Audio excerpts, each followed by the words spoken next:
আলাইকুম, সুমাইয়া স্টেজে আপনাদের সবাইকে স্বাগতম। আশা করি আপনারা ভালো আছেন। আমি আল্লাহর রহমতে ভালো আছি।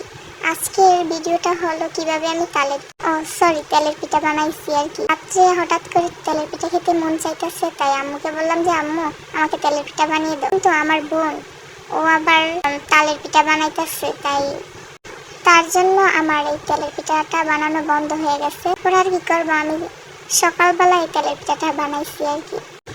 আজকে আমি ফার্স্ট তেলের পিঠা বানাইলাম। ভালোই হয়েছে, দেখতে সুন্দর হয়েছে, আবার খাইতে অনেক মজাই হয়েছে। তো আমি আর কি করবো, কেউ আমাকে বানাই দেয় না, তাই সকালবেলা উঠেই আমি আগে থেকেই আমি চালের গুঁড়ি, তারপরে ময়দা, চিনি, এসব নারকেল দিয়া সুন্দর করে মিক্স করে রাইখে রাখছিলাম। সকালবেলা পানি দিয়ে গুঁড়িলা খালি বানাই লাইছি আর কি। ভিডিও ভালো লাগলে অবশ্যই সাবস্ক্রাইব করে লাইক করে দিয়ে যাইন।